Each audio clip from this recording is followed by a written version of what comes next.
Exercise 11.2 start करने से पहले हम कुछ चीज़ें देख लेते हैं। थोड़ा सा इंट्रोडक्शन है।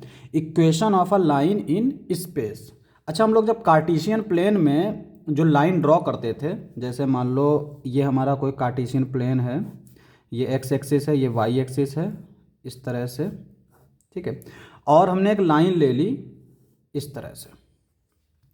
मान लेते हैं इसका स्लोप जो है वो है m, और ये जो लाइन है ये किसी point x nought comma Y nought से हो के जा रही है। अब यहाँ पे इसको, इस लाइन की इक्वेशन क्या हम लोग लिखते थे, y minus Y nought is equal to M X minus X nought. ये हमारी इक्वेशन, इसकी लाइन की इक्वेशन होती थी। सेम चीज़ हम लोग वेक्टर में भी करते हैं। बस वेक्टर में क्या होता है, कोई भी पॉइंट जब लेते हैं तो उसको वेक्टर फॉर्म में लिखते हैं, तो उसको हम लोग बोल देते हैं पोजीशन वेक्टर, ठीक है। जैसे यहाँ पे हम लोग मान लो ये 3 डायमेंशनल बना लेते हैं इस तरह से, और ये हम मान लेते हैं वाई एक्सिस है, और ये है एक्स एक्सिस, और ये है Z axis according to book, क्योंकि हम लोग एक्सिस कहीं भी ले सकते हैं। यहाँ पे एक्स ले सकते हैं, यहाँ पे जेड, यहाँ पे वाई। तो जो बुक में दे रखा था हमने वैसे लिया। अब मान लो यहाँ पे एक स्पेस में कोई लाइन है। स्पेस में लाइन का मतलब जैसे ये पेन है, ये अभी स्पेस में है, और इसी को हम लोग लाइन बोल सकते हैं, ठीक है। तो यहाँ पे मान लो ये एक पॉइंट हमें ए दे रखा है, ए पॉइंट हमें दे रखा है। अब यहाँ पे इस पॉइंट को हम लोग मान लेते हैं A1 कॉमा A2, और एक दूसरी लाइन, देखो इसमें स्लोप हमने इसी लाइन का ले लिया था। यहाँ पे मान लो कोई दूसरी लाइन दे रखी है जिसका पोजीशन वेक्टर जो है वो बी मान लेते हैं। तो एक ये लाइन दे रखी है। अब यहाँ पे ये लाइन इस लाइन के पैरेलल है। कंपैरिजन ऐसे कर सकते हो कि यहाँ पे एक पॉइंट दे रखा था, यहाँ पे भी एक पॉइंट दे रखा था, यहाँ पे भी स्लोप दे रखा था, यहाँ पे हमें एक लाइन दे रखी है, तो जिसका कुछ ना कुछ स्लोप तो होगा, उस लाइन के ये पैरेलल होगी, ठीक है। तो यहाँ पे हम लोग इसको पोजीशन वेक्टर बोल देते हैं। तो पोजीशन वेक्टर जब बोलते हैं तो ये वेक्टर फॉर्म में हो जाता है, यानी अब A1 A2 की बजाय इसको हम लोग लिखते हैं ए वेक्टर, जो कि होगा A1I प्लस A2J। दूसरा ये है कि इसमें कोई भी वेरिएबल, ये जो एक्स वाई है ये इस पे वेरी करता था लाइन पे, तो यहाँ पे कोई भी एक्स कॉमा वाई हो सकता है, कहीं पे भी हो सकता है। तो वही चीज़ यहाँ पे भी कर लेते हैं, यहाँ पे भी कोई एक्स कॉमा वाई हो जाता है, लेकिन उसको हम लोग यहाँ पे क्या बोलते हैं, आर। क्या बोलते हैं, आर, स्मॉल आर। ये हमारा पोजीशन वेक्टर हो जाएगा। अब यहाँ पे इस इक्वेशन की अगर हम लोग लाइन लिखते हैं तो हम लोग वेक्टर फॉर्म, वेक्टर तरीके से लिखते हैं, तो वो आती है हमारी, यहाँ पे देखो ये आएगी R vector is equal to A vector plus lambda B. ये तो वेक्टर वाली प्रॉपर्टी, जैसे अगर हम लोग इसको ए माना है, इसको पी माना है, तो ए पी वेक्टर जो है वो किसके इक्वल होता था, O P minus O A, यानी बाद वाले पोजीशन वेक्टर से पहले वाले पोजीशन वेक्टर को माइनस कर देते थे। उसी का हमने यहाँ पे इस्तेमाल किया। यहाँ पे जो ओ ए है वो है हमारा ए वेक्टर, और ओ पी है वो है हमारा आर वेक्टर, और ए पी हमारा ये जो लाइन है ये इसके चूँकि पैरेलल है, तो ए पी जो है वो लेमडा बी वेक्टर। तो वही चीज़ हमने यहाँ पे लिखी। तो ये तो हो गई हमारी equation of line in vector form. अब अगर हम इसको कार्टेशियन फॉर्म में लिखना चाहें तो कार्टेशियन फॉर्म में क्या मतलब होता है, मतलब ये जो पॉइंट A1 कॉमा A2 हैं इनके फॉर्म में लिखना चाहें, जिसमें I J K गायब कर दें, तो क्या कर सकते हैं, हम मान लेते हैं ये A वेक्टर जो है ये है हमारा, इसको हम लोग A, या फिर इस तरह से मान लेते हैं x1, चूँकि हमारा जो बुक में दे रखा है उसको हम लोग x1 y1 और z1 इस तरह से मान लेते हैं। आर वेक्टर चूँकि वेरिएबल है तो आर वेक्टर को हम लोग मान लेंगे एक्स वाई जेड, एक्स आई वाई जे जेड के, इस तरह से ले लेंगे। और यहाँ पे जो बी वेक्टर है उसको हम लोग ले लेंगे A B C, A I B J और सी के, ठीक है। अब यहाँ पे सारी वैल्यूज रख दो, तो ये जो आ जाएगा ये हमारा आएगा एक्स आई प्लस वाई जे प्लस जेड के, और ए हो जाएगा हमारा x1 आई y1 जे z1 के, और लेमडा बी मतलब lambda A I lambda B J lambda C K, इस तरह से आ जाएगा। अब आई वाले टर्म को कंपेयर कर लो, तो यहाँ पे x जो है वो इक्वल हो जाएगा x1 प्लस इधर है लेमडा ए, वाई जो है वो इक्वल हो जाएगा y1 plus lambda B, z जो है वो इक्वल हो जाएगा z1 प्लस लेमडा सी। इसको हम लोग लिख सकते हैं x minus X one upon A is equal to Y minus Y one upon B, z minus Z one upon C. और ये सारे किसके इक्वल होंगे, देखो यहाँ से x1 इधर गया, ए नीचे आया तो लेमडा बचा, सिमिलरली यहाँ पे लेमडा, सिमिलरली यहाँ पे लेमडा, तो ये सारे जो हैं लेमडा के इक्वल हैं। अब यहाँ पे जो बी वेक्टर है इसमें ए बी सी ये सब दे रखे हैं, इनको हम लोग क्या बोलते हैं, डायरेक्शन रेशियोज, डायरेक्शन रेशियोज। और डायरेक्शन रेशियो किसके इक्वल होता है, ए जो है वो हमारा किसके इक्वल होगा, या फिर इस तरह से बोलें कि कॉस अल्फा यानी एल, एल हमारा किसके इक्वल होगा, A upon under root magnitude of B, under root नहीं मैग्नीट्यूड ऑफ बी सिंपल बोलेंगे तो under root A square plus B square लिख के देख सकते हैं। यानी एल आएगा हमारा A upon under root A square plus B square plus C square, M आएगा B upon under root A square plus B square plus C square, N आएगा C upon under root A square plus B square plus C square. ये हमारे होते हैं direction cosines होते हैं ना। तो यहाँ से अगर हम देखें तो ए की वैल्यू आ जाएगी लेमडा टाइम्स दिस, इसकी बी की वैल्यू आ जाएगी एम टाइम्स दिस, सी की वैल्यू आ जाएगी एन टाइम्स दिस। यानी इसको हम लोग ऐसे लिख सकते हैं, इसको हम लोग के मान लेते हैं तो के एल हो जाएगा, यहाँ से बी हो जाएगा के एम और सी हो जाएगा के एन। ए बी सी की वैल्यू मिल गई, इसको उठा के यहाँ रख दोगे तो यहाँ पे सबकी जगह पर के कॉमन मिलेगा, यहाँ के एल हो जाएगा, के एम हो जाएगा, के एन हो जाएगा, के से मल्टीप्लाई कर देंगे तो ये बेसिकली इस तरह का हो जाएगा, X minus X one upon L is equal to Y minus Y one upon M is equal to Z minus Z one upon N is equal to K से मल्टीप्लाई कर देंगे तो ये हो जाएगा के लेमडा। तो ये हमारी जो है इक्वेशन ऑफ लाइन होगी कार्टेशियन फॉर्म में, जहाँ पे एल एम एन जो है वो बी, इस बी के डायरेक्शन को साइंस होंगे, ठीक है। तो ये हमारी हो गई, एक तो ये वेक्टर फॉर्म में हो गई और ये हमारी कार्टेशियन फॉर्म में हो गई। तो बेसिकली अगर हमें कहा जाए कि वेक्टर फॉर्म से कार्टेशियन फॉर्म में लिखो तो यहाँ पे इस वाली लाइन को हम लोग लिख देंगे, इसी तरह से लिख देंगे जैसे ये प्रोसेस है, 3 लाइन का तो प्रोसेस है, इस तरह से लिख देंगे। अब हम लोग बात करते हैं एंगल की। तो दो वेक्टर के बीच में एंगल, क्योंकि यहाँ पे जो लाइन की बात हो रही है वो वेक्टर फॉर्म में भी हो सकती है, कार्टेशियन फॉर्म में भी हो सकती है। तो दो वेक्टर के बीच का एंगल क्या होगा, देखो ये लाइन जो है ये इस बी वेक्टर के पैरेलल है, तो अगर दूसरी लाइन होगी तो वो किसी दूसरी बी के पैरेलल होगी। तो मान लो एक लाइन ये हमारी इस B1 के पैरेलल है, दूसरी लाइन B2 के पैरेलल है, तो दो वेक्टर के बीच का एंगल क्या होता है, देखो एंगल बिटवीन टू लाइंस। मान लो एक वेक्टर V1 है जो कि, चूंकि देखो पोजीशन वेक्टर तो जो है पोजीशन वेक्टर से हमें मतलब नहीं है, क्योंकि यहाँ पे ये जो लाइन है ये इसके ऊपर डिपेंड करती है। अगर इस लाइन की डायरेक्शन कुछ और होगी तो इस लाइन की डायरेक्शन कुछ और होगी, और लाइन की डायरेक्शन ही एंगल को जो है डिफाइन करता है। यानी अगर इसकी डायरेक्शन कुछ और होगी तो एंगल बदल जाएगा। तो इसका जो एंगल है वो B1 और B2 पर ही डिपेंड करेगा। मान लो एक जो है B1 है, उसका हमें दे रखा है A1I A2J A3K।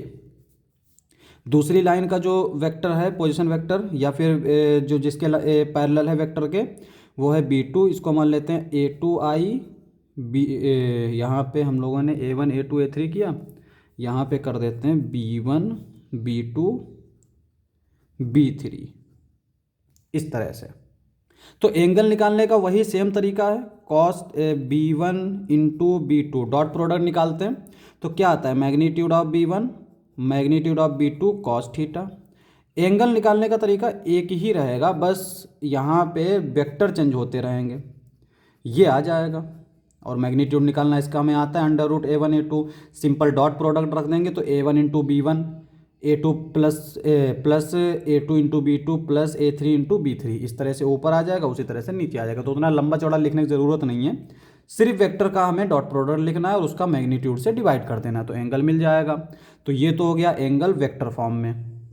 अब अगर कार्टेशियन फॉर्म में मान लो इस फॉर्म में अगर लाइन दे रखी है तो उनके डायरेक्शन अगर रेशियोज दे रखे हैं, यानी A B C, simple B1 B2 ही की बात कर रहा है, तो हम लोग ऐसे ही निकाल देंगे। और अगर डायरेक्शन कोसाइंस दे रखे हैं तो हम लोग क्या करेंगे, इनको मल्टीप्लाई कर देंगे। देखो हमें पता है डायरेक्शन कोसाइन की एक प्रॉपर्टी के L square plus M square plus N square क्या होता है, 1 होता है। तो सिंपल यहाँ पे if L1 M1 N1 and L2 M2 N2 are direction cosines, then यहाँ पर देखो इसका मैग्नीट्यूड क्या आएगा, under root L1 square plus M1 square plus N1 square, जो कि हो जाएगा 1।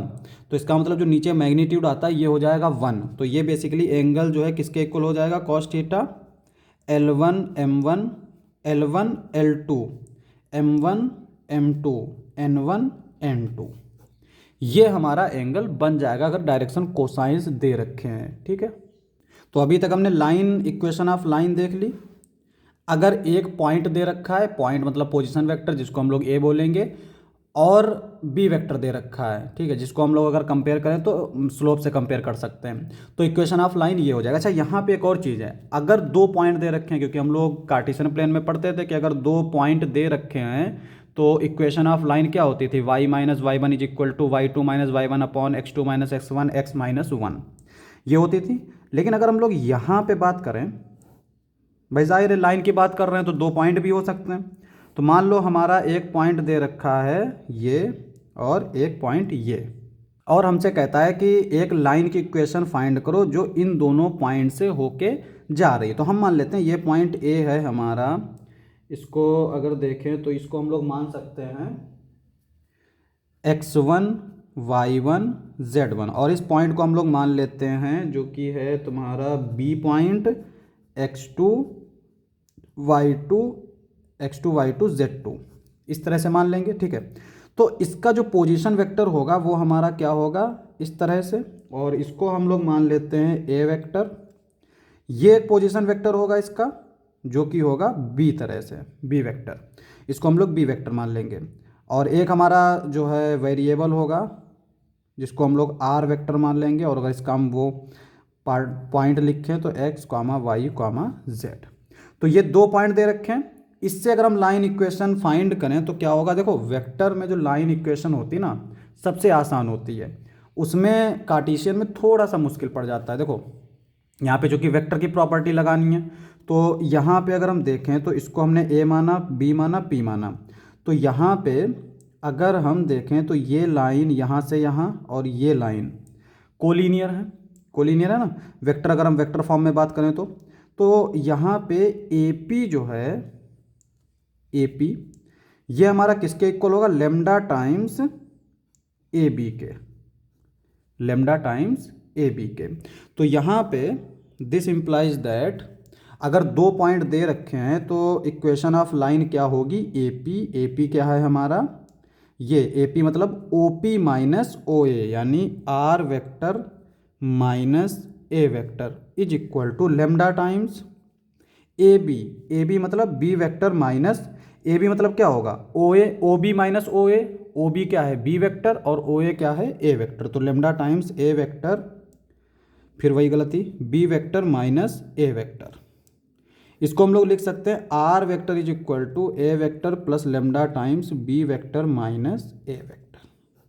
तो इक्वेशन ऑफ लाइन ये हो जाएगी। तो याद रखेंगे कि जब भी हमसे कहे कि 2 पॉइंट से होके जा रही है तो इस बी को रिप्लेस कर दो बी माइनस ए से, बस इतना सा करना है, बाकी सब सेम रहेगा, है ना।